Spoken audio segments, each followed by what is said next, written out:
Guys हम लोग आ चुके हैं नैनीताल। ये है नैनीताल झील और वहाँ पे लोग जो है अपनी वोटिंग कर रहे हैं। तो गाइस हमें तो वोटिंग करनी नहीं है, तो हम अब लोग निकलते हैं आगे और हम आगे आपको दिखाते हैं कि आगे हम क्या करने वाले हैं। ये आधा घंटा तो बने रहिए हमारे साथ इस ब्लॉग में। तो गाइस देखिए हम नैनीताल झील के पास हैं और यहाँ पे जो फिशेस हैं कितनी बड़ी बड़ी हैं और एक नहीं बहुत सारी हैं, एक से एक डिफरेंट है। लेकिन हम इन लोगों को कुछ खिला नहीं सकते क्योंकि यहाँ पे खाना अलाउड नहीं है इन लोगों को खिलाना, सॉरी। तो इसलिए हम इन लोगों को कुछ खिला नहीं सकते क्योंकि अगर एक्स्ट्रा हम अगर कुछ अपनी तरफ से कुछ खिलाते हैं तो एक गर्म सर्द की वजह से बीमार हो जाती हैं या फिर कुछ डिफरेंट खाने की वजह से। तो इसलिए हमें खाना अलाउड नहीं है। और देखो कितनी बड़ी बड़ी फिशेस हैं, आपको एक बार जूम करके दिखाता हूँ। बहुत बड़ी बड़ी फिशेस हैं और कितनी प्यारी लग रही हैं। सभी लोग इतने किनारे पे और वहाँ पर पे ज़्यादा वो एक ही डिफरेंट है बस, ये तो सब सेम है।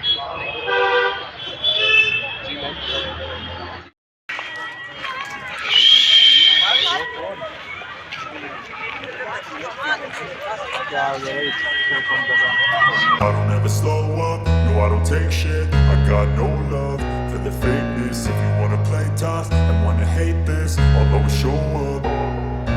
I don't ever slow up, no I don't take shit. I got no love for the fakeness. If you wanna play tough and wanna hate this, I'll always show up and make a statement. I don't ever slow up, no I don't take shit. I got no love for the fakeness. If you wanna play tough and wanna hate this, I'll always show up and make a statement. Everything I do so instinctive and so passionate. Every word I move so descriptive like an adjective. I got a vendetta against people who patented being negative when you should be getting after it. I got facts over tracks, this and that. Spitting slow, spitting fast. I could roast, I could gas, think I'm okay at last. तो दोस्तों हम लोग निकल चुके हैं। हमारी जो है ट्रेन है काठगोदाम से पुरानी दिल्ली के लिए 8:30 बजे से। तो वही हम काठगोदाम रेलवे स्टेशन पहुंच चुके हैं। अब हम निकलने वाले हैं यहाँ से। अपनी ट्रेन दिखाते हैं, वही है जो रानीखेत एक्सप्रेस जिससे हम आए थे, उसी से हम वापसी जा रहे हैं। तो हमारे दर्शन हो चुके हैं, आप लोगों ने वीडियो में देख ही लिए होंगे। अब हम निकल चुके हैं, तो भी मिलते हैं आपको। ये है आज की अपनी ट्रेन जो कि सुबह जिससे हम आए थे, जो कि तो वही गाइज हम जो है घूम के आ चुके हैं। जो भी वही हम नीम करोली धाम गए और नैनीताल गए, हम वहाँ से आ चुके हैं। आप लोगों ने देखा होगा हमारा मतलब कि टूर बहुत अच्छा रहा मेरा, बहुत मज़ा आया। फुल एंजॉय किया, फुल इंटरटेन रहा। सब कुछ बहुत अच्छी तरीके से दर्शन हुए, सब कुछ बहुत अच्छा रहा। बस ये कि थोड़ा ट्रेन में बड़ी दिक्कत हुई क्योंकि वही मैं जो है जनरल डिब्बे में गया था और आप लोगों ने मैंने मतलब कि ब्लॉग में दिखाया ना, क्योंकि भीड़ इतनी भयंकर थी, बहुत ज़्यादा। मैं जाते वक्त भी भाई गाइस, मैं जो है जैसे कि मैंने आपको बताया था कि भाई मेरा 4:30 बजे वहाँ पहुँचने का टाइम था, हल्द्वानी या काठगोदाम जो भी था। वैसे मैंने हल्द्वानी के लिए जैसे देखा था, तो हल्द्वानी का मेरा 4:30 बजे का टाइम था। हल्द्वानी हमारी ट्रेन 6:30 बजे पहुंची है, 2 घंटे लेट थी। और इतनी भीड़ थी, इतनी भीड़ थी, हम लोग ये मान के चलो एक पैर पे खड़े होके गए हैं गाइस, इतनी भयंकर भीड़ थी। क्योंकि ये चीज़ होती है कि भाई वीकेंड में अगर आप कहीं भी जाओ तीर्थ स्थान पर, तो वहाँ पे भीड़ अवश्य मिलती है। तो भाई मैं तो जैसे फ्राइडे निकला था यहाँ से, तो भी इतनी भयंकर भीड़ थी क्योंकि नेक्स्ट डे जो है सैटरडे की छुट्टी थी और फिर संडे था, तो इसलिए बहुत ज़्यादा भीड़ थी, जिसकी वजह से बहुत मतलब ट्रेन डिले होने का कारण भीड़ नहीं था, उसका कारण ये था कि उस दिन कोहरा बहुत ज़्यादा था, उसकी वजह से बहुत ट्रेन स्लो चल रही थी, ये उसका मेन रीज़न था। और जो व्लॉग ट्रेन के अंदर ना करने का रीज़न था वो ये था कि भाई जो है भीड़ बहुत ज़्यादा थी, इसलिए मैं ट्रेन का व्लॉग नहीं कर पाया अंदर से, ना जाते वक्त ना आते वक्त। आते वक्त आप बोलोगे तो भाई मैं काठगोदाम से मैंने ट्रेन ली थी, तो वहाँ उसमें भी आपको पता है जनरल डिब्बे में बहुत रश होता ही होता है, आप कहीं भी चले जाओ। तो वही मतलब मेन मेरा कारण था, रीज़न था कि भाई मैं जो है ब्लॉगिंग नहीं कर पाया ट्रेन के अंदर। और आते वक्त फिर ये मान लो कि टाइम टू टाइम मतलब एक्यूरेट टाइम पर हम पहुंच चुके थे नई पुरानी दिल्ली स्टेशन पर। साढ़े 4 बजे मैं मतलब पहुँच चुका था।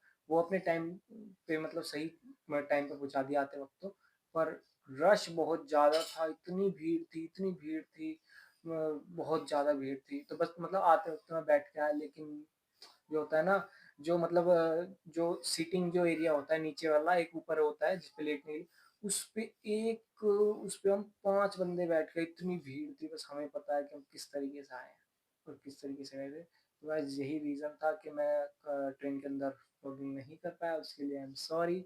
और आप लोग बोलोगे कि भाई मतलब इतनी जगह घूम के आए, लेकिन किसी चीज़ को अच्छे से अपने मैंने दिखाया नहीं। उसका रीज़न ये था क्योंकि कई बंदे थे और उन बंदों को सब, जैसे आप कहीं जाते हो ना किसी के साथ, तो व्लॉगिंग इतनी नहीं हो पाती क्योंकि नई-नई जगह आप खुद एक्सप्लोर करते हो। पर जितना हो पाया मैंने शूट करके, मैं मतलब उसमें मैंने बोला नहीं कुछ, आप लोगों को कुछ बताया नहीं कि मैं क्या करने वाला हूँ, कैसे कर रहा हूँ। उसके लिए आई एम सॉरी। मैं ट्राई करता हूँ, लेकिन कई बार ऐसी सिचुएशन आ जाती है कि आप नहीं बोल पाते क्योंकि टाइम टू टाइम, जैसे बस से निकले तुरंत अपनी जिप्सी पकड़ के तुरंत आप बैठ गए, फिर वहाँ से तो उस तरीके से फिर व्लॉगिंग नहीं हो पाती क्योंकि व्लॉगिंग करने में फिर मतलब सब चीज़ देखनी पड़ती है टाइम टू टाइम, जल्दी-जल्दी, क्योंकि फिर नॉइज़ पॉल्यूशन भी, तो कहीं हॉर्न बज रहे हैं, कहीं कुछ, और इतना ज़्यादा ट्रैफ़िक था गाइस, कई-कई किलोमीटर तक ट्रैफ़िक था क्योंकि सैटरडे था उस दिन, और फिर रश बहुत ज़्यादा था, तो फिर इस वजह से मेरा रीज़न यही था। तो वही, उसके लिए जितनी भी गलती हुई उसके लिए आई एम सॉरी। जितना मेरे से हो पाया मैंने आप लोगों को दिखाया, बताया। जो नहीं आप लोगों को समझ पाए हो या जो भी है, उसके लिए मैं आप सभी से क्षमा माँगता हूँ। आगे से मैं पूरी कोशिश करूँगा कि मैं अच्छे तरीके से, जो परफ़ेक्ट वे है ब्लॉगिंग का, वो मैं अच्छे तरीके से कर पाऊँ। तो गाइज़ बहुत अच्छा रहा।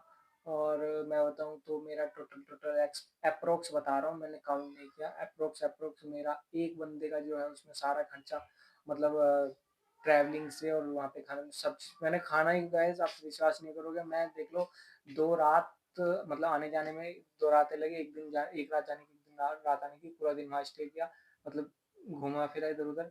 तो इतने में ही मेरा एक्सपेंड मतलब खर्च जो हुआ है वो एप्रॉक्स 1500 मान के चलो पर बंदा, क्योंकि मैं अकेला था।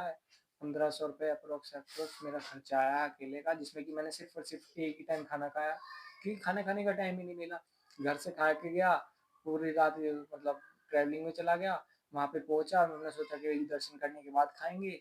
वहाँ पे फिर हम पहुँचे ही साढ़े मतलब कि क्योंकि रेलवे स्टेशन से उतरने के बाद 2 घंटे बाद, 2 घंटा ऊपर चढ़ना पड़ता है ना, बस लेती है ट्रैवलिंग का, तो 2 घंटे बस ले लिए। वहाँ पे चढ़ने के बाद फिर हम नहाए-धोए और सब कुछ करा, फिर उसके बाद दर्शन करे, दर्शन करने के बाद थोड़ी बहुत फ़ोटोज़ क्लिक की। फ़ोटोज़ क्लिक करने के बाद फिर जो मतलब कि मेरे साथ नहीं थे, ट्रेन में ही, मतलब जो हम सब जैसे आपस में खड़े होके गए थे, तो ऐसी बातचीत करते-करते 4-5 दोस्त लोग हैं, 5 लोग थे, तो हम लोग बस फिर वहाँ तक मतलब लास्ट तक हम लोग साथ ही रहे, सभी लोग 5 बंदे। सब जगह फिर मतलब हम लोगों ने दर्शन वगैरह करके उसके बाद फ़ोटोज़ क्लिक करके फिर हमने वहाँ पता किया कि और यहाँ पे क्या घूमने की जगह, तो उन्होंने बताया कि वो एक गोलू देवता के नाम से एक मंदिर और है। तो वहाँ पे मतलब उन्हें घंटी वाले बाबा के नाम से भी जाना जाता है। तो वहाँ पे गए, फिर हमने सोचा कि भाई उनके दर्शन करने के बाद खाना खाएँगे, लेकिन बस फिर हमने जब तक चाय पी थी उनके दर्शन करने से पहले, फिर उनके दर्शन करने गए, फिर वहाँ से सोचा चलो कि भाई भावली जाके खाना खाएँगे, फिर वो बोले नहीं नैनीताल अच्छा अच्छी जगह है, मतलब खाना खाने की वहाँ वैरायटी ज़्यादा है। मैंने कहा ठीक है भाई, फिर वहाँ नैनीताल जाके फिर खाना खाया, एक ही खाना खा पाए, फिर शाम को भूख नहीं लगी क्योंकि हमने दिन में 3 बजे खाना खाया। इस वजह से फिर हम देख लो इतने टाइम में बस एक ही टाइम खाना खा पाए। तो चलो जो भी था, मतलब कुल मिला के अच्छा रहा मेरा टूर, बहुत मज़ा आया। मतलब अननोन के साथ भी इतना मज़ा आया, बाबा की दया थी, बाबा की कृपा थी कि उनकी दया से मैं अकेला गया था, लेकिन वहाँ पे मुझे दोस्त मिल गए, और जो कि मेरे ट्रेन में दोस्त बने थे, और मतलब आखिर तक हम लोग सब लोग साथ रहे, फुल मज़ा किया, एन्जॉय किया, सब कुछ करा। तो उसके लिए बाबा का बहुत-बहुत धन्यवाद, शुक्रिया, और जय हो नीम करोली बाबा, आपकी दया से सब कुछ अच्छा रहा। तो वही आज गाइज़ आज मतलब अभी तक के व्लॉग में सिर्फ इतना ही, आपसे मिलते हैं नेक्स्ट व्लॉग में। थैंक्स फॉर वॉचिंग, और हाँ, चैनल को सब्सक्राइब ज़रूर करना, लाइक करना, कमेंट करना और शेयर करना। अगर कुछ आपको मुझसे कुछ पूछना हो तो उसके लिए कमेंट ऑप्शन है आपके लिए, ये कमेंट कर सकते हैं आप। Thank you for watching.